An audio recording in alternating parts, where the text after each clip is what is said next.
Fala galera, bem-vindos a mais um Landcast. Hoje aqui super feliz com um cara que domina uma disciplina que eu sou literalmente apaixonado, que é a arquitetura.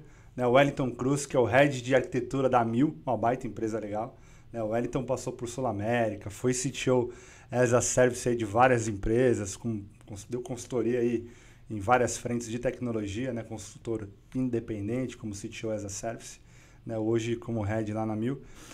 Quatro anos podcaster, PPT não compila. Achei, inclusive, genial, o nome do podcast. Muito legal, cara. Então sigam aí também, galera. Acho que faz todo sentido. O cara tem 16 mil seguidores, a gente tem 1.500. Estamos começando agora. Então, mas mesmo assim, quem não segue, segue lá, porque eu curti bastante, assim, tá? É um cara super do bem, chegou aqui com uma energia boa, um cara super humilde, tá? E vamos falar sobre tecnologia também muito hoje, né? Bora, estamos aqui para isso, cara. Show de bola, né? Então, e aí, cara, antes da gente falar de tecnologia, de podcast, de um monte de coisa aqui, vamos falar um pouquinho de você, assim, se apresenta, assim, quem que é o Wellington Cruz? O que ele gosta de fazer? Onde ele mora? Boa. Tem família? Vai lá, manda bala. Boa. Galera, obrigado pelo convite, primeiro, aqui para vir aqui no Landcast, conhecer vocês, conhecer a estrutura muito bacana aqui, o ambiente de vocês. O estúdio foi super bem recebido aqui, obrigado pelo convite. É diferente estar do outro lado da mesa. Aqui, diferente. Né? É diferente. Eu fico mais à vontade porque eu não tenho que pensar no que eu vou perguntar, mas eu tenho que pensar no que eu vou responder. Né? Legal. Então, legal. É uma experiência bacana que eu estou passando aqui. Meu nome é Wellington Cruz, eu sou Head de Arquitetura da Mil. Né? Venho trabalhando aí no mercado de saúde há praticamente 10 anos, né? Passei 7 anos aí na Sul América e agora 3 anos na Mil, vivendo aí essa revolução do mercado de saúde junto com IA, com tecnologia e mudanças no mercado em si de saúde que, enfim, podemos entrar um pouco mais nesse detalhe já. Né? Sou formado em Ciência da Computação, sou formado em Sistemas de Informação e tenho mestrado em Física. Só isso, assim? Só Física? Assim. Que é uma coisa que faz um detalhe que não é tão relevante na carreira, mas é um assunto que eu gosto muito. É mesmo, cara? É um assunto que eu gosto muito. Física quântica, etc. O meu mestrado ele é em Ciências Geoespaciais, para ser mais específico, né? Que é uma subdivisão de Astrofísica. Né? E eu caí meio de gaiato, depois a gente pode até contar um pouco sobre isso. Isso foi uma das maiores lições de humildade que eu tive na minha vida.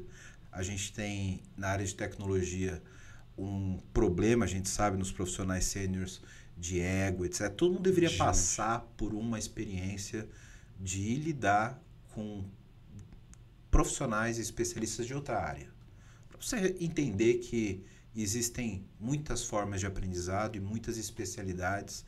E aí você aprende a ter um pouco mais de humildade e vontade de aprender, sabe?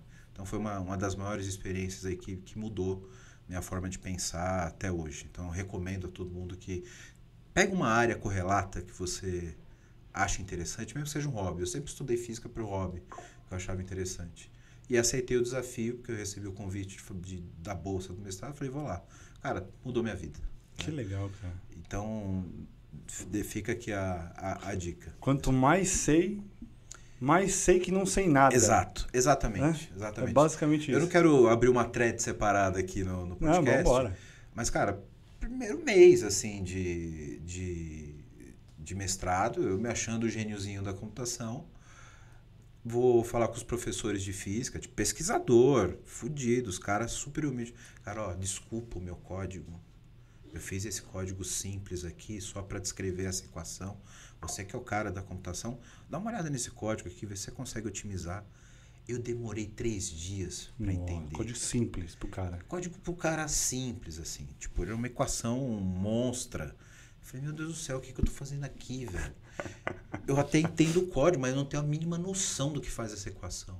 Que loucura. Eu vou ter que sentar com esse cara, eu vou ter que receber 3 anos de aula para poder entender o que isso significa. Então, mexe um pouco... Com o ego, né, cara? Isso. E te põe no lugar. Isso é muito interessante, né?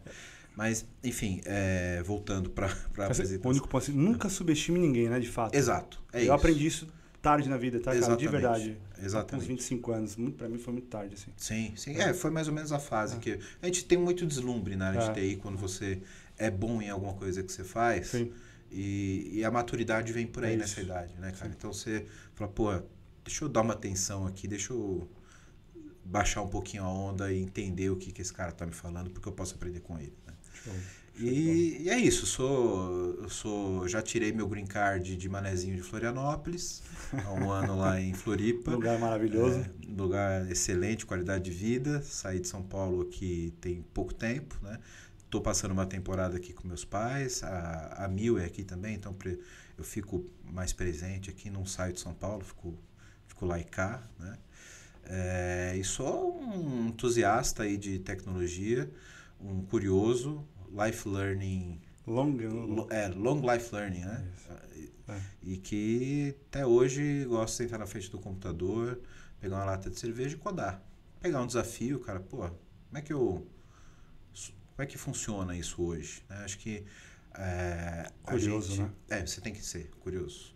Ainda mais quando você se torna um executivo, você não pode deixar o seu lado técnico de fora. Isso nunca. Acho que a gente tem uma deficiência muito grande de executivos técnicos hoje na tecnologia. Concordo plenamente contigo, cara. Então, acho que por mais que você ganhe influência executiva, você consiga entender estratégia, consiga falar de negócio, cara, abre um console de uma cloud e vê se você consegue subir uma infraestrutura um dia. É isso. Você já fez isso antes? Então, cara, faça isso, né? Seja aquele cara que está no board hoje, no conselho discutindo estratégia, mas você pode entrar na sala de guerra com a infraestrutura e discutir configuração do Kubernetes com o cara. Incrível, se cara. precisar. Começa com um Cloud Run da vida, Cloud Build do GCP, simplesinho ali, aprende ali. Faz o build de um Docker, entenda como funciona isso. Porque aí você consegue ter uma visão mais fim a fim do que um processo e consegue gerir melhor uma estratégia de tecnologia. Perfeito. Então, eu não consigo largar essa curiosidade e esse lado de codar, cara. Eu sinto... Eu não codo profissionalmente hoje. Mas na minha casa, meu setup é de dev, né? E é uma coisa que eu gosto. Hoje você não coda mais. Hoje você prompita. Isso. Prompitamos. Prompitamos. Né? Caramba, eu vejo pelos devs aqui. Até eu, cara. Até instalei o cursor na minha máquina. Cara, a gente subiu o Swagger, subiu um monte de coisa. Eu falei, cara, tá muito fácil, né? Pois é, a gente tava... eu falo isso muito lá no PPT. Hoje não tem como a gente fazia episódios sobre IA. Uhum. Hoje IA é obrigatoriamente uma parte de todo podcast. Sim. Independente de tudo, qualquer assunto que você está falando, né? E a gente fala muito sobre isso, sobre como a gente precisa romper essa barreira para tornar a IA mais próxima, mais amiga da operação de TI, né? E como isso ainda tem sido uma barreira em alguns lugares, né? Eu fiquei muito feliz que eu cheguei aqui e vocês já estão de braços abertos para isso. Cara. Cara, eu vou te falar com você, é um cara que dá match 100% com o que eu espero, assim, né? O primeiro passo é a arquitetura, que como eu falei, eu adoro, né?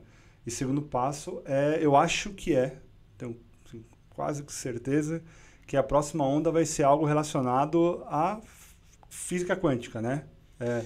Muito provavelmente aí a física está muito próxima de tudo isso, né? Tecnologia quântica, enfim. Então, dá muito match. E a arquitetura quântica, né? E física. Eu acho que essa vai ser o nosso grande ponto de inflexão. Assim. Muita gente acha que a tecnologia quântica. A IA já é um ponto de inflexão. Eu acho que ainda não. Eu acho que a gente gerar os modelos que a gente tem hoje de IA generativa ainda é muito incipiente, apesar da capacidade que a gente já está vendo. Perfeito. Mas eu acho que os grandes modelos de AGI, que a gente vai ver de inteligência geral, de fato, ela vai ser possível somente quando a gente tiver uma capacidade computacional próxima da computação quântica. Porque aí a gente vai ter, de fato, um ponto de inflexão no mundo de tecnologia que a gente vai ter que rever desde criptografia até como você desenvolver software. E isso é um ponto, cara, muito particular que eu sou crítico ao ponto que nós estamos para usar a IA para programar, porque eu acho que ela é transitória. A gente estava até falando disso fora do ar. Quanto eu consigo gerar código rápido e código bom com IA. É isso. Mas isso é transitório. Eu vou te dizer por quê. Porque hoje eu estou usando uma máquina para produzir um material que ainda é artesanal. Eu estou escrevendo código. Mas eu acho que a gente vai chegar num ponto de inflexão com a capacidade computacional que você vai definir a sua aplicação dentro da própria IA. A IA vai ser a aplicação. Eu não vou precisar mais de código. Percebe? O código é um meio. Sim. Hoje eu consigo otimizar a criação de código. Né, do código, né? Exato. Isso tende a ser abstraído com a capacidade computacional que a gente vai chegar. Talvez nem precise da computação quântica para isso, esteja mais perto ainda do que a gente espera. Uhum. Mas, por exemplo, o que eu vou refatorar um ERP ou um mainframe, por exemplo, que a gente tem hoje ainda muito setor bancário, dependente, etc. Se eu posso ter um modelo que eu só defino as regras e ele faz o processamento. Perfeito. Eu não preciso mais de código, eu só preciso do modelo. Né? Então, acho que a gente ainda está no comecinho ali, no né? Comecinho, com essa... Aprendendo aqui, né? A curva do Gartner, a gente está no hype aqui, a gente vai ter um ponto de decepção e no platô, junto com a computação quântica e com a eficiência energética, com maior capacidade computacional, a gente vai fazer computação de uma forma que a gente ainda não sabe como mas vai ser totalmente diferente do que a gente faz hoje. O presidente do Google falou, né? Acho que alguém perguntou como que vai ser a visão de IA daqui dos próximos 5 anos. Vai ter um ponto ali com quântica e etc. Mas depois de 5 anos? Ninguém sabe. Ninguém sabe. Ninguém sabe, cara. A gente vai fazer computação de um jeito completamente diferente. Você falou um ponto legal, assim, que você vai passar sua regra de negócio para uma edição do ERP e coisas do tipo, né? Hoje tem a sala do lado aqui de vidro, né? E aí eu passei e vi um dos devs, né? A galera fica em casa. Os que vêm aqui são 6 pessoas, né? Fora o time de vendas. E aí... eu passei a ver na reunião ele falando. Ele estava de frente pro vidro e falando. Aí eu voltei e falei, o que o Neco tá fazendo ali? Tá em reunião? Ele tá fazendo entrevista? Não, ele tá fazendo um vídeo pra IA transcrever e fazer a edição do sistema. Aí eu falei, caraca! Ele é um baita dev. Ele só tava... O que ele entrou? Ele entrou numa meeting, começou a gravar a meeting pra fazer a transcrição do vídeo pra editar o software. Perfeito. Cara, é incrível isso, né? Quando você pensaria num negócio desse? Nunca, cara. Nunca. Então eu falei, cara... Incrível. Então as coisas realmente mudaram. A gente não sabe o que esperar daqui em diante. Não sabe. É isso aí. E na prática, assim, a gente já avançou bastante e etc, né? Quando a gente pensa em interoperabilidade, né? Interoperabilidade.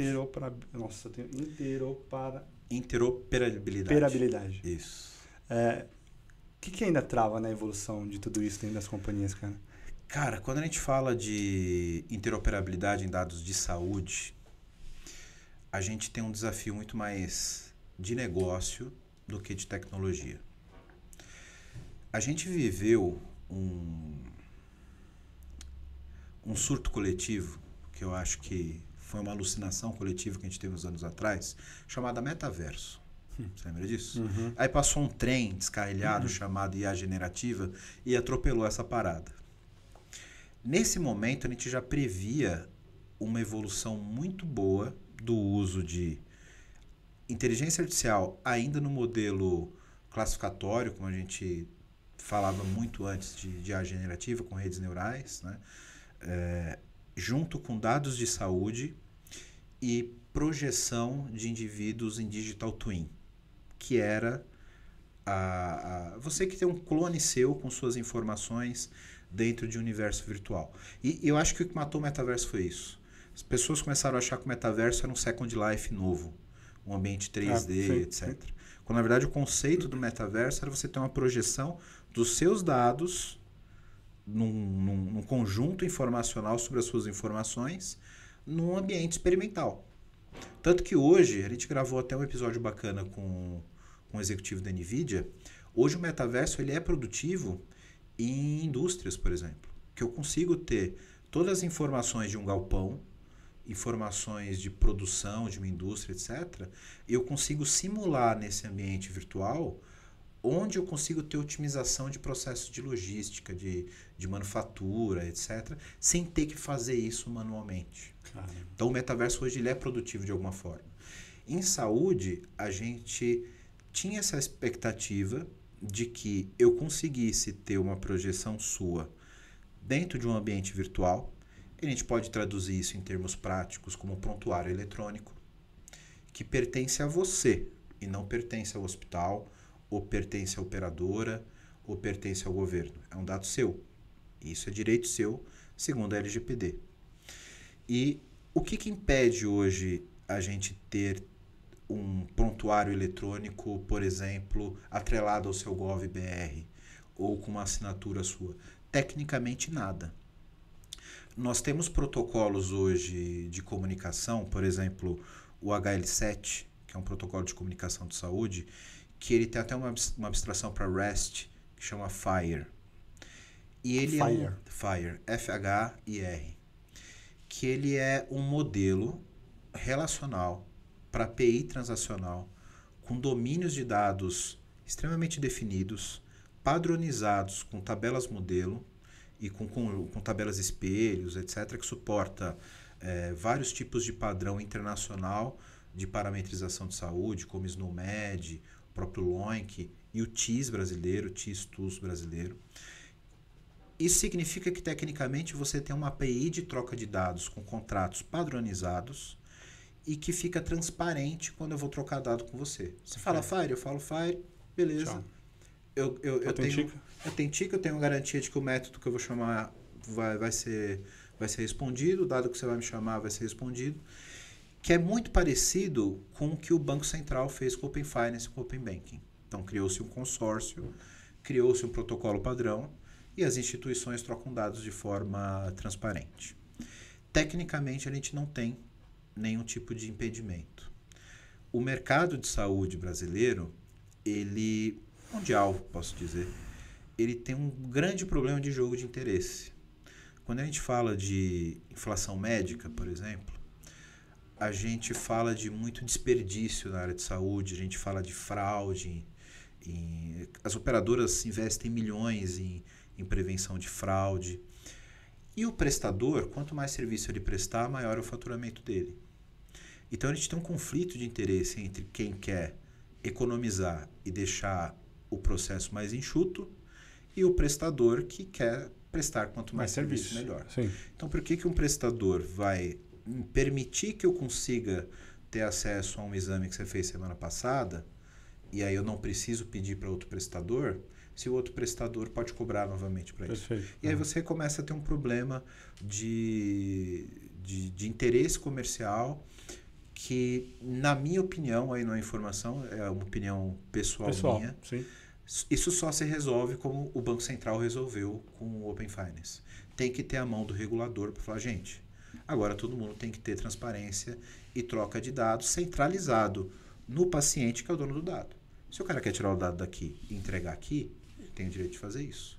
Se ele quer ter o prontuário dele e levar para uma operadora de saúde, para que a operadora previna novos sinistros, para que ela tenha menos custo com outro prestador, é um direito dele. Assim como hoje o Banco Central garante que, se você quiser pegar o seu risco de crédito do Banco A e levar para o Banco B, a informação é sua. E o Open Finance permite que faça Perfeito. isso. Eu acho que isso está próximo de acontecer. Tá? O Ministério da Saúde e o GovBR como um todo, é uma coisa que eu admiro muito, que a gente avançou muito no nosso ecossistema federal de tecnologia como um todo, né? E na própria crise do Covid, que a gente tinha relatórios diários de casos, etc., o Ministério da Saúde já usava o padrão FHIR de interoperabilidade dentro de todos os seus postos de saúde, hospitais públicos, transmitiam dados em tempo real em FHIR. Por isso que a gente conseguia ter aqueles relatórios de número de mortes, número de casos diariamente. Entendi. Então, tecnicamente, é viável e é possível. Precisa de uma regulamentação e precisa com que os players do mercado entendam isso como uma oportunidade e que, de fato, transformem isso numa realidade que se transforme em vantagem de mercado, tanto para os players quanto para o beneficiário, para o paciente. Como aconteceu com o Open Banking. Sempre tinha uma relação de dúvida. Eu vou perder meu cliente? Pô, mas o cara vai para outro banco e a análise de crédito ele vai levar junto. Se entendeu que tem outras oportunidades de negócio. E eu acho que a gente vai ter que passar por esse momento também na área de saúde. Que legal. Animal.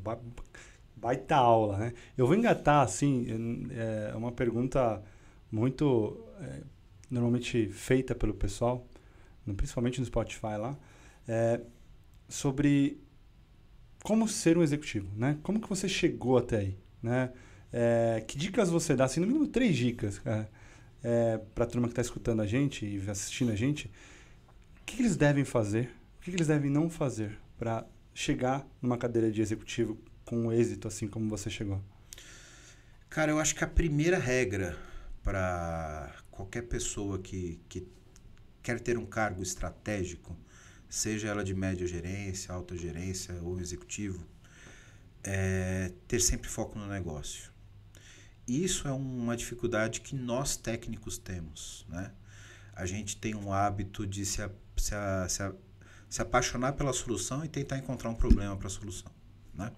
Porque a gente gosta de tecnologia, a gente quer fazer tecnologia, né? Então, acho que o primeiro grande ponto é entenda do negócio. Entenda o que o negócio espera que a tecnologia resolva.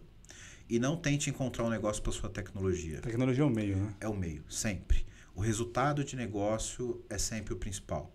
Eu ouço muito executivos falar, pô, mas eu não consigo aprovar projeto. Não sei.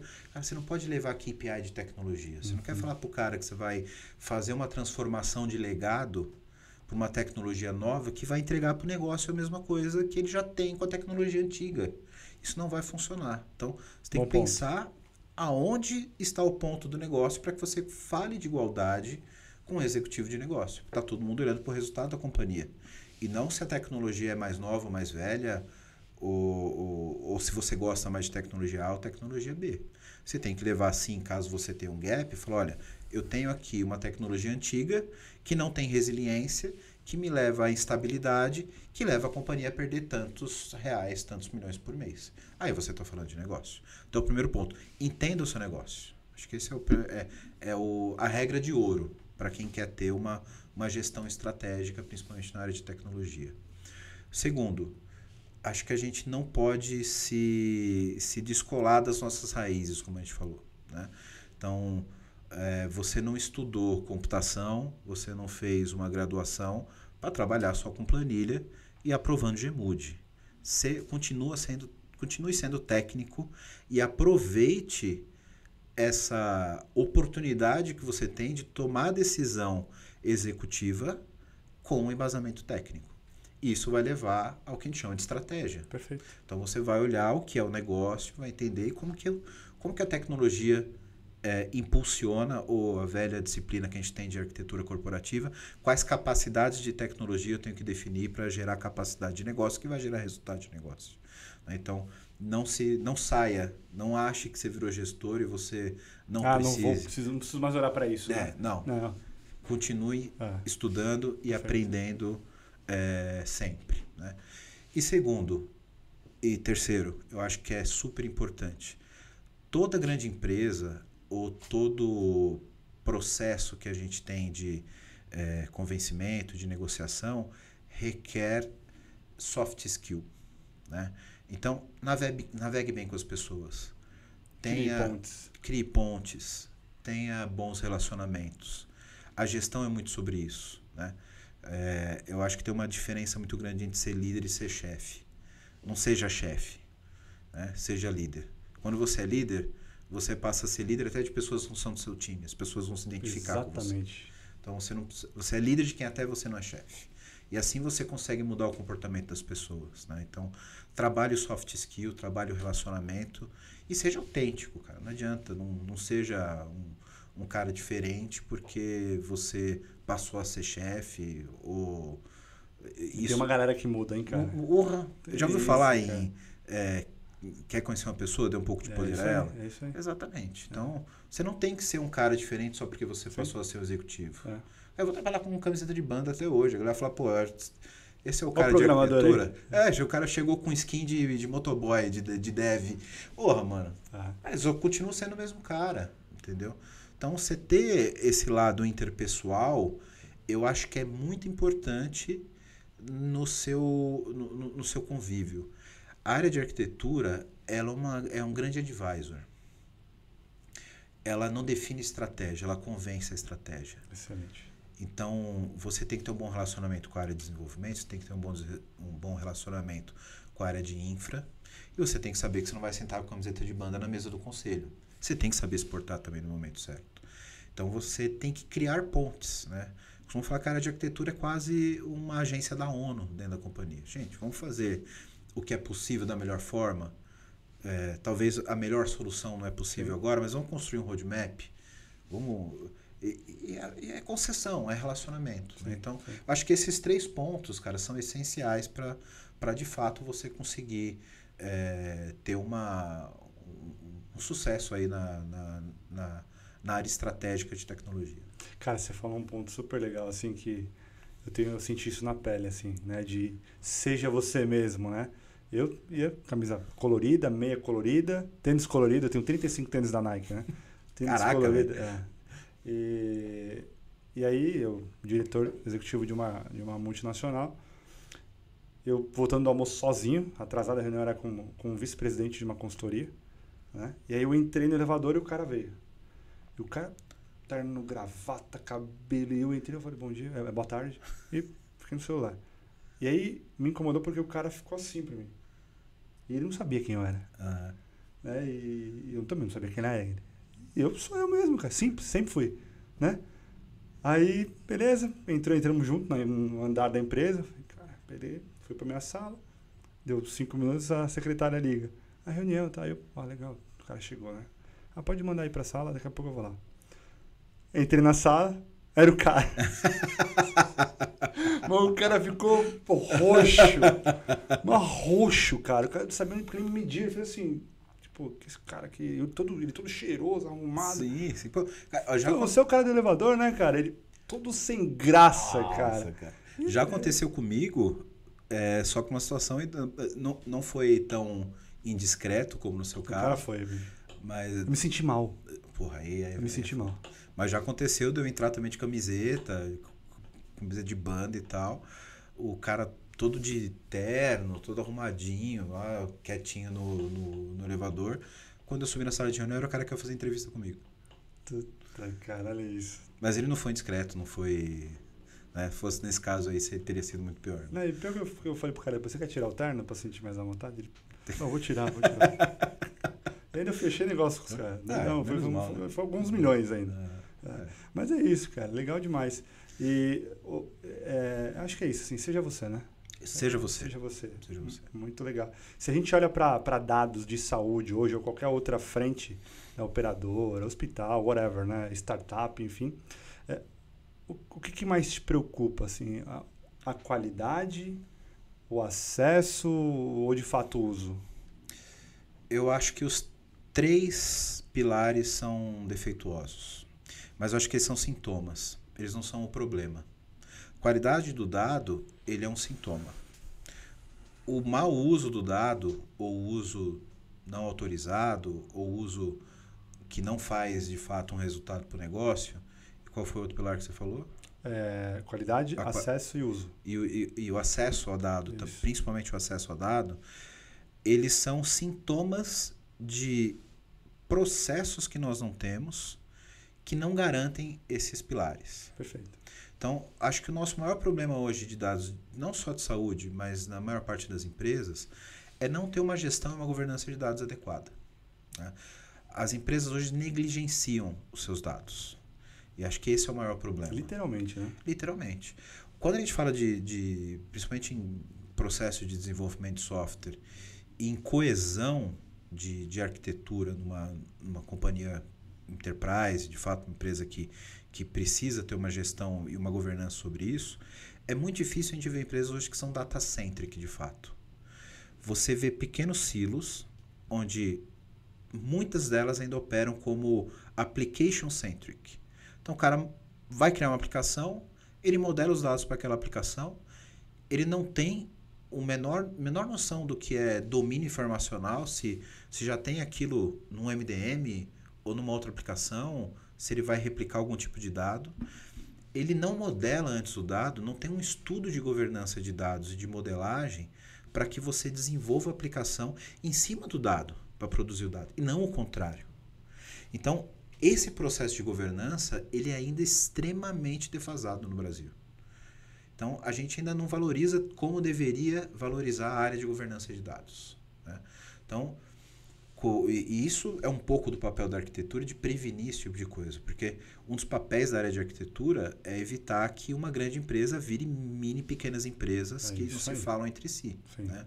Então, onde você vai buscar esse data master, que tipo de informação você vai utilizar, e tem que ter um time que vai olhar para quem é o data steward, quem é o dono daquele dado, qual o processo, que cadeia de valor aquele dado realmente produz e o que ele consome.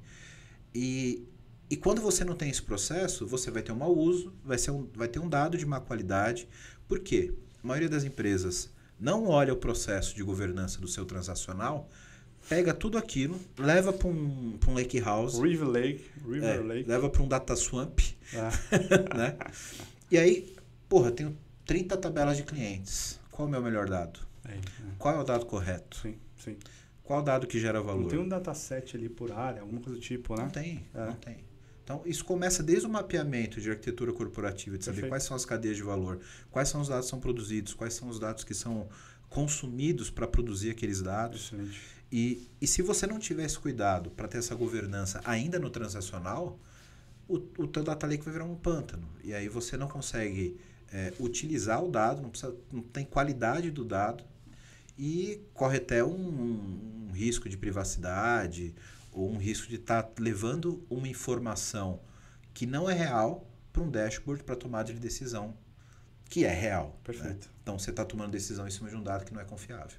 Né? Exatamente. Então acho que o maior problema hoje é governança. Qual que é a tua opinião assim, do MDM? Eu vou usar o MDM para centralizar os dados, enfim, Eu acho que ele é necessário em alguns pontos, principalmente quando você está lidando com legado. Mas quando você inicia de um jeito certo, você não precisa ter um MDM. Show. Né? Então, o MDM ele é um remédio, ele não é uma solução canônica, digamos. Né? Se você inicia uma empresa ali já com uma estrutura de dados... Uma arquitetura bem desenhada. Uma arquitetura bem desenhada, com meus datasets bem específicos de... Cara, eu tenho só um web service, uma aplicação que produz dados de clientes. Excelente. Vai estar sempre aqui meu dado de cliente. E aí eu consigo, se eu restringo a ter comunicação só via API, com produto bem definido, todos os meus contextos informacionais bem estruturados, eu não preciso fazer um MDM.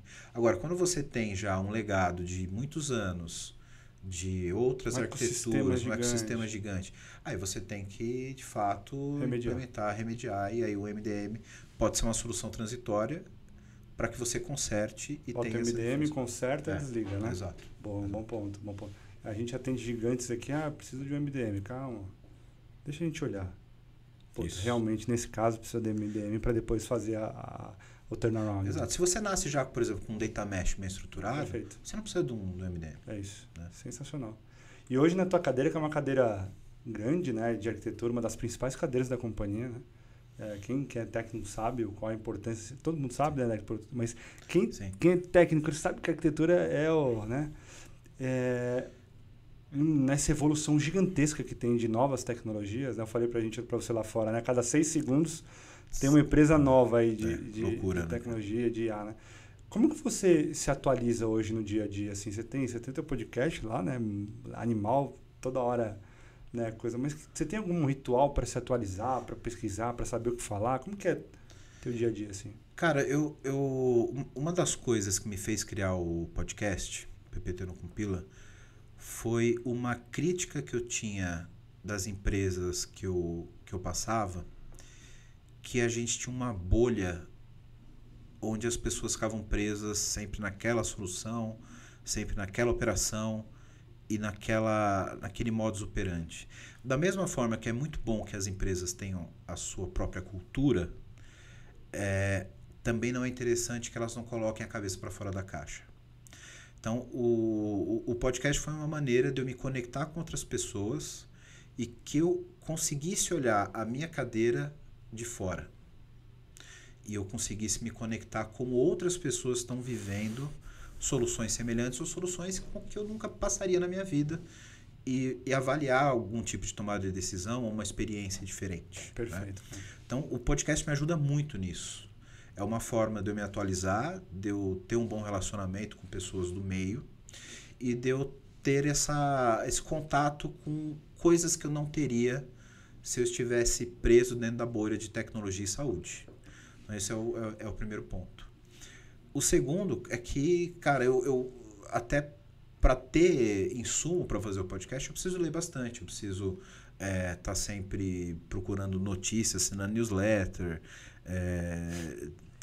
audiobook, WhatsApp, e a gente vai capturando o que vai acontecendo no mundo, né? Quando eu cheguei, você me perguntou se eu já tinha visto o GPT-5. Eu já tinha recebido um push que tinha saído o GPT-5, mas eu ainda não tinha testado. Legal. Já estava no radar que eu precisava ver isso, né? E é aquele ponto que a gente comentou no começo, né? Sempre tem um minuto para você testar e avaliar as coisas, para você ter profundidade, para poder discutir, para poder conversar, até profissionalmente, né? Uma coisa que me incomoda muito é quando você já deve ter passado por isso, quando você está numa sala de guerra e entra o executivo só para ficar olhando e não ajudando de porra nenhuma. Não. Pode falar palavrão? Porra, manda bala. E aí o cara tá lá só porque é a pressão e não contribui. Então, não seja esse cara, né? Então, se manter... É impossível você saber sobre tudo o tempo todo. Isso aí, é difícil. Mas eu acho que é mais importante do que saber tudo é saber onde procurar. Ter o norte ali, né? Exato. Então, tente manter um index na sua cabeça de, cara, é isso aqui, se eu precisar me aprofundar, eu procuro aqui. Então, eu sei que isso aqui pode me ajudar com isso, eu sei que isso aqui me ajuda com isso. Você aumenta a sua capacidade cognitiva, reduzindo a quantidade do que aí você sabe. Cara, arquitetura, o arquiteto ele tem que ser um grande generalista. É isso aí. Então, eu sei que isso aqui me ajuda a resolver, isso aqui me ajuda... Pô, preciso disso? Agora eu ponho uma lupa aqui, agora eu vou entender como isso funciona. E você aprende isso com maturidade, assim, né? Depois de Exato. Cara, todo mundo que eu falo fala exatamente a mesma coisa. Né? É isso. Você, cara, seja generalista, saiba como procurar, onde procurar. Isso. Eu não queira literalmente aprender, então é bom, né? Então, mas falou disso. Aqui, eu vou aqui e resolvo aqui. Pô, eu sei que isso aqui pode resolver tal tipo de problema. Cara, beleza. E eu gosto muito de fazer isso. Então, quando a gente está discutindo, por exemplo, capacidades de tecnologia para habilitar capacidades de negócio, eu não entro tanto no detalhe de POC, de testes, etc. Mas eu reúno o time e falo, gente, ó, isso daqui talvez... Tem um produto que eu ouvi falar aqui que talvez resolva esse problema. Ó, fulano, pega isso aqui, faz uma POC. Baixa esse framework, faz um teste, vê se põe para rodar. Aí depois eu recebo esse retorno. Pô, funcionou, não funcionou? Para esse caso serve, para esse caso não serve. E aí você vai trocando com o time, porque não adianta você simplesmente ser líder e falar, pô, precisa resolver isso daqui, gente. Não pode, cara. Então...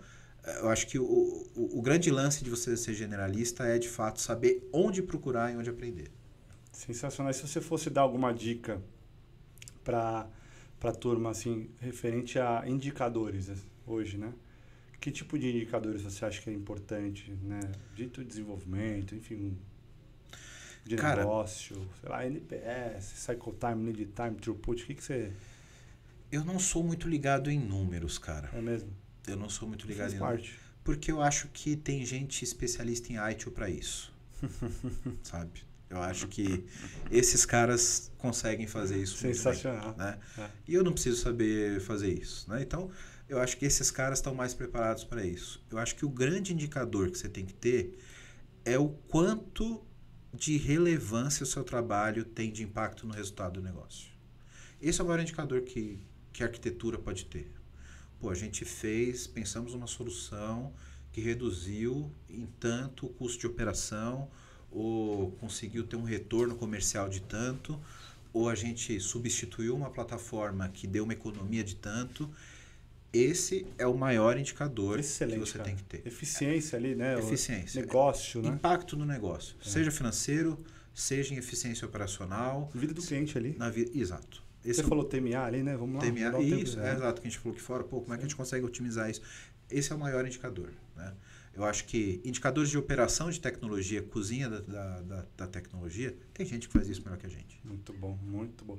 Se a gente fosse pensar, né, no podcast ali que você toca, o que tem de ponto em comum, assim, que todo líder vai e fala, assim, que você fala, putz, todo mundo fala isso, cara, todo mundo fala isso. Cara, peraí, deixa eu pensar. Se quiser, eu posso falar aqui um pouco, você fala uma, então talvez Todo mundo que vem aqui diz que, de fato, bate, né? Ou 90% diz que tecnologia é o meio. Sim.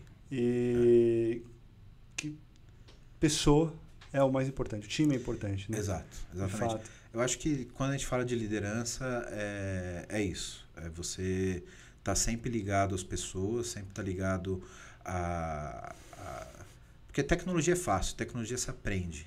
O ser humano é mais difícil de aprender sobre ele. E as pessoas que entendem o ser humano, elas se destacam mais. Isso é fato, né? E o que eu ouço muito sobre os líderes que vão no podcast é sobre você repensar a nossa operação de como vai ser daqui em diante. Eu acho que a gente está passando por um momento em que a maneira de operar a tecnologia ela vai mudar completamente. Drasticamente. E por dois fatores. Um é tecnológico, por o advento da IA, etc., e produtividade. A segunda é mais humana. A gente passou por um ponto de desenvolvimento de carreira de tecnologia que os salários estavam lá em cima, era uma briga para contratar todo mundo. A gente tinha uma Selic de 2% ao ano que jogava dinheiro em venture capital, então tinha startup contratando a rodo. O poço secou. A eficiência operacional tem que ser maior. Então a gente já fala menos, por exemplo, daquele oba-oba que a gente tinha de agilidade, etc. As coisas estão mais pé no chão. As coisas estão um pouco mais... Claro, a gente não vai voltar para o waterfall, mas você não vê mais uma empresa com Scrum Master em cada squad, etc. Porque o dinheiro está mais escasso. Isso é fato. Perfeito. E a interação entre os papéis também tem mudado, né? Então, eu acho que a gente está vivendo um mundo que eu percebo a percepção dos líderes que eu converso no PPT, de que a gente está no momento de iniciar uma transição na operação de como a gente produz tecnologia. Muito legal. A gente já está há mais de 40 minutos aqui. Já passou tudo falando, isso, cara? Acho que bate-papo legal. Eu tenho mais duas perguntas para fazer para você assim. Quando uma pessoa vai no teu time, né, e você precisa entrevistar uma pessoa, né, você, não sei se você ainda gosta, né, um coordenador novo, enfim, ou até mesmo um arquiteto sênior, você quer, né, participar da entrevista. O que você procura nessa pessoa ali? Tem algo que você gosta normalmente de identificar na pessoa? O que você...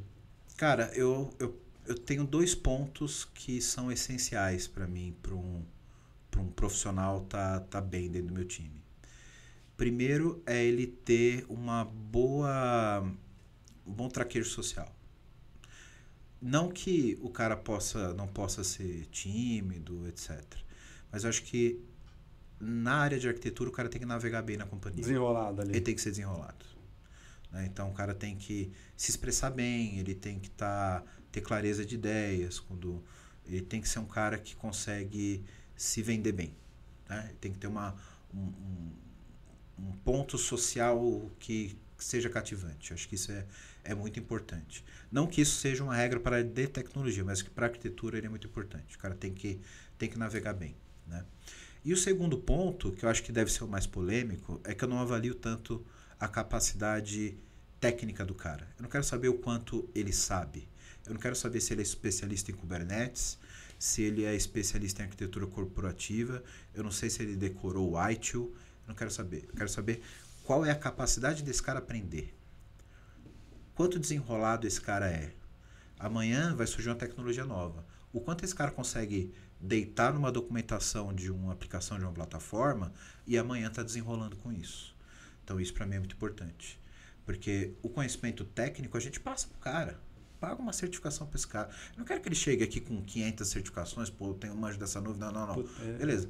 Mas tem a capacidade de subir uma máquina, fazer um SSH e se virar e subir um software, você se desenrola. Acho que esse é o... Tem energia se não souber pesquisar e fazer? É isso. O cara, você consegue botar esse negócio para rodar no escuro? Sim. Sabe onde procurar? Sabe por onde fazer acontecer? Esse é o perfil que eu acho que eu procuro tecnicamente. Não quero um cara formado já com 500 mil certificações. Cara, para mim isso é pro forma, sabe? Apesar de que eu valorizo muito... Óbvio.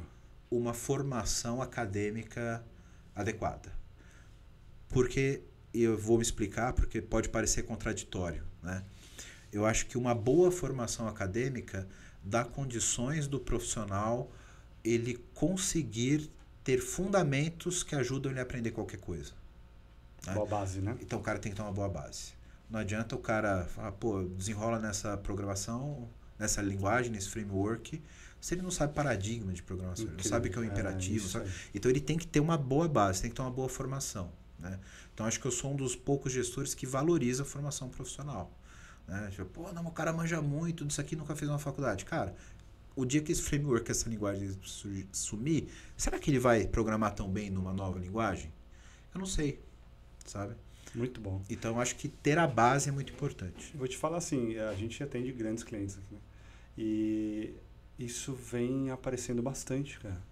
Eu não sei se foi porque, de fato, na pandemia apareceram diversos profissionais, mas assim, os gestores vêm pedindo. Eu preciso de um cara que tem uma boa base, não precisa ser tão bom, precisa ter pelo menos uma boa base aqui para, de fato, eu me sentir seguro. Né? Porque isso aqui está mudando muito. Se o cara tem uma boa base, eu acho que... É isso. Cara, isso ainda mais cara. Agora com IA. O cara, se você não tem uma boa base, como é que você vai avaliar o código que foi gerado? É isso aí. Como é que você vai fazer um troubleshoot em cima daquilo? Beleza, a IA gerou, se pôs em produção. Primeira crise em produção, tu não sabe o que fazer, velho. É exatamente isso. Então, acho que ter conceitos é extremamente importante. Tá. Tem alguns caras ali que eu olho, esse aqui eu aprovaria e trabalharia comigo, né? Um cliente específico, eu só quero o cara de Federal e USP. Eu falei, você tá subindo muito a régua, cara. Calma lá. E que fala inglês ainda. Eu falei, calma, isso é Federal ou USP que fala inglês? Tudo bem, ó, a grande parte ele é inteligente pra caramba, fala, né? Olha, não é tão fácil assim, não. Aí quero pagar pouco. Aí tu me fode. Pode, né, bicho? Caramba, cara. Pô, aí fica difícil. Legal, cara. Obrigado demais, assim, muito bom, assim. Você é um cara super tranquilo, gente boníssima. Pô, obrigado Parabéns pela história. Obrigado mesmo. De verdade. Um prazer. Para aquela câmera ali, que de fato, qual a última mensagem que você quer deixar para a galera? Fala também do PPT. Né? Se inscreve lá no PPT Não Compila, vai lá no YouTube, no Instagram, eu sou um mau influenciador, sabia, cara? Você é técnico, certo? Eu gosto de sentar aqui e falar de tecnologia. Mas vai lá, procura a gente no Spotify, no YouTube, PPT Não Compila. Estamos com uns episódios bem legais agora de segurança da informação, os últimos foram bem legais. Gravamos um episódio sobre ataque hacker do Banco Central com os especialistas. Legal. Então, vai lá, se inscreve que o episódio tá bem bacana. E, cara, é isso. Se você quer ser um profissional de tecnologia, de sucesso, seja executivo, de destaque, algumas pessoas não querem ter uma carreira executiva, querem ficar no técnico, isso é importante a gente ressaltar, né? Se mantenha atualizado. Não caia no ostracismo. Né? É isso aí. Quem está sofrendo, está resistindo agora com a IA, é o cara que queria fazer a mesma coisa sempre, queria apertar o botão e fechar a ticket de gira. Esse cara está com os dias contados. Se você não é esse cara, a IA veio para te ajudar e você vai ser um profissional cada vez melhor. Acho que essa é a sensacional, galera. E turma, se inscrevam no canal também. Sabia que 89% das pessoas, você sabe, não se inscrevem, não curtem os vídeos, cara? Comenta, porra, bicho, se inscreve. Faz alguma coisa aí, cara, ajuda a gente. Sei lá, comenta aí, ajuda aí. Você não sabe o quanto isso é importante pro trabalho que a gente faz. É verdade, é verdade. O algoritmo do YouTube entende que pessoas como você, com o teu perfil, precisam receber esse tipo de conteúdo, né, riquíssimos, que a gente, né, tenta fazer aí para de fato ajudar e disseminar, né, na nossa área, tá bom? É isso aí, galera. Obrigado, um abraço, até a próxima. Obrigado, valeu!